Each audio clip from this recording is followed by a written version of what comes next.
You're listening to Sip and Grow the podcast, the show where we taste awesome, delicious wines while having unfiltered conversations about our passions, experiences, struggles, entrepreneurship, and life. My name is Nicole Di Pasquale, and I'm a wine enthusiast just trying to pursue her passions and dreams while taking you on the journey with me, one episode at a time.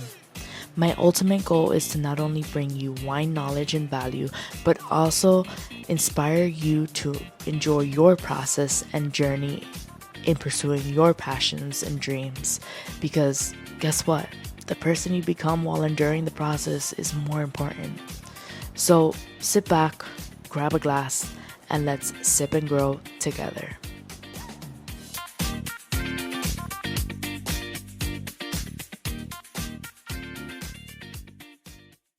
Hello, beautiful people. Welcome back to Sip and Grow with me, your host, Nicole Di Pasquale. So as you can tell, today it's a little bit gloomy. It's been raining all day, and I feel like it's like very nostalgic about it because this is actually my last weekend here in Sebastopol, which is where I did my 4-month internship. So I have a bittersweet feeling. I basically, this is probably going to be the last one I film, the last solo episode I film here. I have a friend coming in town this week that's going to drive back with me to the East Coast. So she's probably going to be one of my first guests on the podcast. But yeah, I'm a little sad.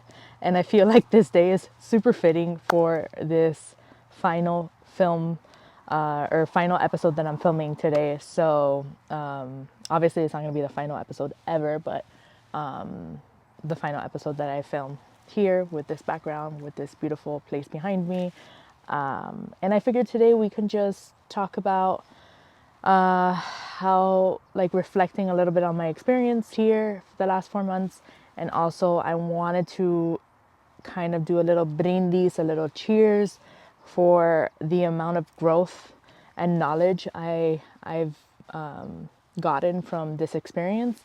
And I thought, what better way to do it than with a sparkling red wine? So I wanted to make this episode about Lambrusco because I feel like a lot of people don't know what it is, but it's basically an Italian dry red sparkling wine. And it's a little bit different than champagne in the sense of, like, it's not as bubbly as champagne. Like, the effervescence of a Lambrusco is a little bit more on the fizzy side than the bubbly side of things. But my best friend could probably attest to this as well because she's slowly drinking red wine. She never really liked red wines, but I told her, listen, if you don't like red wine, I feel like a Lambrusco is a good introduction to getting to like red wines, just because I feel like people feel safer with bubbles involved. Because who doesn't love bubbles? So this one I got at Bottle Barn for $15.99. Lambruscos are typically very affordable, and you can't go wrong with them, at least the ones I've tried. I have heard of some that are kind of not the greatest, but I have high hopes for this one. And researching it, it was interesting because this is called, so it's a 2022 vintage, and this is called, the producer is Bruno Sanasi, but the winemaker is Marco Sanasi. So Bruno is Marco's father, and I was reading a little bit behind their background and history, and he basically, they do organic farming, and he does use modern technology, but tries to stick to the traditional ways of doing or creating the Lambruscos that his family, like his grandfather and great grandfather, would do. So I found that very interesting, and he actually is well known in the area for making really good Lambruscos. Way back when, in the 70s and 80s, Lambruscos tended to be more on, like, the super fruity and sugary side of things, which not a lot of people are, like, into that. So he is well known for being the opposite of that. So Supposedly, this Lambrusco is going to be well balanced between freshness, effervescence. It's going to be more on the herbal side of notes, which we will test that theory when we open this bad boy up today. But, oh, that's a bug. And it's like, it's stuck on the bottle. There you go. Sorry. And we're going to test that theory when we open it today, which I'll start opening it as I continue to speak. But Lambrusco is the main grape that's grown in the area of Modena. If you guys don't know, Modena is an area in Emilia-Romagna, Italia. And that is also, fun facts about Modena. Modena is known for their Lambruscos. They're known for their balsamic vinegar, which they take very seriously. They have a whole like seal so that you can know that it's authentically from Modena, which it's like a little golden seal. And you'll see like at the supermarket, if you shop balsamic vinegars from Italy, you'll see the seal. It'll say like authentically from Modena. I don't remember exactly the wording of it, but it's like a little golden seal on the back of the bottle. And also Modena is the home of Ferrari. So if you guys are huge car fans, then that's also a really amazing experience to go and like visit Ferrari in Modena. I actually went with my family. Hold on, I'm trying to open this. And it's just like, it's a little scary. It's like opening a champagne bottle. I'm trying to make it, okay, there you go. So I actually, when I went to Modena with my family, that was the first time I ever tried Lambrusco, and I learned about Lambrusco. And we also did, we tried to visit the Ferrari museum, and I think they were closed that day. And then I think my parents ended up going back another time with my brother, and they were able to see a little bit of, it wasn't a race, I think they were just practicing. But my family is huge in Formula One, so yeah, we love that stuff. But anyways, I love a Lambrusco. I think it's a great way to introduce someone to red wines that don't necessarily like red wines. So let's go ahead and see if this lives up to its reputation. So as you can see, it's already like super bubbly. This is typically what it would look like when you pour a Lambrusco, but it's more on the fizzy side of things than on the like bubbly side of things. I don't know how to explain it. It's just like one of those things where you have to like try it. But already looking at let me get this. Already looking at the color, it's like super deep ruby red, beautiful color. Another thing that Marco does is they bottle the Lambrusco upon like necessity. So to maintain the freshness of it, they don't just bottle a bunch of it and try to sell all of it. Like they try to limit the amount they bottle based on who's purchasing it, right? So the vines for the Lambrusco that they grow there are, I believe, 30 years old, and they ferment this Lambrusco in stainless steel tanks. So let's go ahead and smell it and taste it. Wow. So it does have like a fruity smell to it, but it also has like earth notes in there as well, like very herbal earth notes. Like I'm getting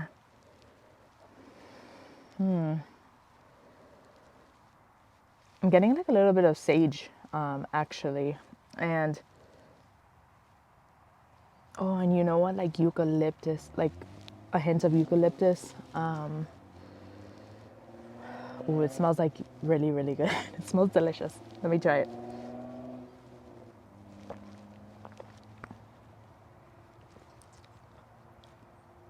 Oh my God.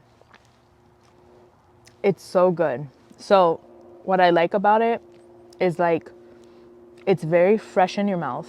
There's not really a lot of tannins for me in this one, even though there are like earth notes in there.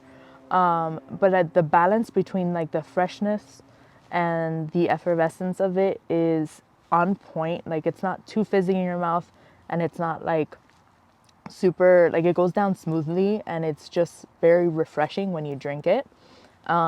This is really good. Like I would drink this on a hot day outside in the pool if you want to have red wine but you don't want to like sweat bullets. I think this is a good option.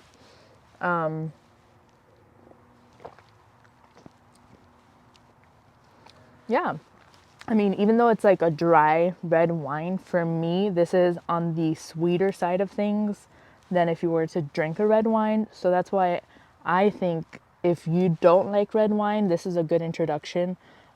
This or Pinot Noir is always a good introduction to red wines as well. But I feel like even before trying a Pinot Noir, if you absolutely do not like red wines or are intimidated or scared of red wines, try this out. I promise you, you're probably gonna like it, because my best friend Cynthia, she is was because we're getting her into red wines, because I told her, I'm gonna have my own wine label one day, and you better be drinking the wines and enjoying them, because if not, like, what are you gonna be doing? You're just gonna be there without drinking wine. No, but I'm just kidding. So like, this was one of the wines that I got for her to try, and she was like, "Oh wow, you're right. Like I do like this one." So we're slowly getting her into red wines. But yeah, this is my introduction to red wines for anybody who doesn't like red wines. But yeah, I think this was $15.99. I think you can get some a little bit cheaper, but it's not too bad. Like the price point is affordable. It's very easy to drink, very fresh.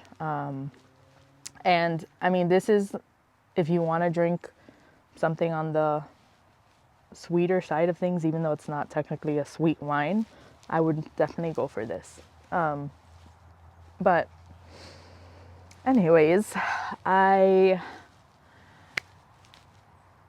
like sad that I'm gonna be leaving, but I'm so excited to kind of go back to the East Coast and take what I've learned from here and like run with it over there, because I feel like there in Miami specifically, there is a market for wine there. It's just slowly up and coming and growing. And I'm excited to be a part of that journey and to be a part of that world and to start making connections within the industry over there. And I think one of the things that I took from this experience was like, if I was on the fence about getting into the wine industry, my experience here was so great that like now I want to like run into the wine industry and keep going with it and keep pursuing, my goals and my aspirations towards what I want to accomplish within the industry. And I think the best advice that I've gotten from certain people that I've talked to within the industry so far is like, make the right connections, meet the right people, and you'll learn so much and you'll grow so much. And I'm excited to see a year from now where I will be in the wine world. And I hope that like, I don't know, like I hope that I, my podcast continues to challenge me, because it's really challenging to come on here and bring you an episode every single week, of me just like talking to the camera and like just talking about anything and like showing myself 100% who I am and how I speak. And I think it's challenging, it's exciting, it's scary, but I feel like if you aren't scared or challenged by what you're doing, then maybe you're not doing the right thing, because nothing good comes, without a little bit of challenges or a little bit of fear. But like, if something is giving you that little feeling of fear, or you're like, oh my gosh, I don't know if I'm going to be able to do that, I think that's like a sign that you're going in the right direction. And this last week was bittersweet because we finally got to taste some of the wines, even though they're finishing in their malolactic fermentation. So they still have to go through the second fermentation process. So realistically, I won't even be able to taste the wines that I helped create until the vintage comes out.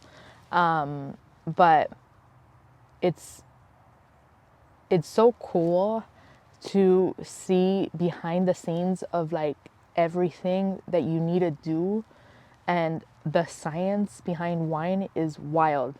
And it's one of those things where when I was learning about a bunch of stuff here with the winemaker and talking to people here, I'm like, damn, like I really wish I paid attention in science class more growing up, because now I'm interested in it.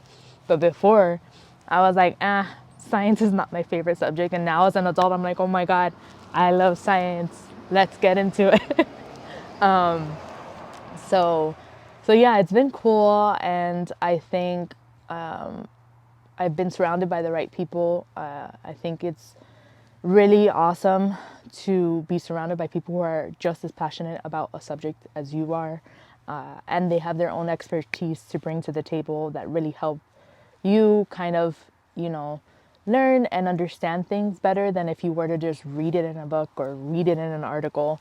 And I feel like that is the biggest takeaway that I got from this experience is like I got a lot of knowledge that I probably wouldn't have been able to understand if I just read about it in a book, because I was able to firsthand experience what winemaking is and how each process works in the physical, right? And I'm someone who I love to learn, and the best way for me to learn is to do everything. Read about it, hear about it, see it, do it, practice it. Like I need to do anything and everything and like engulf myself in that, and that's when I'll truly understand how to do it and get better at doing it.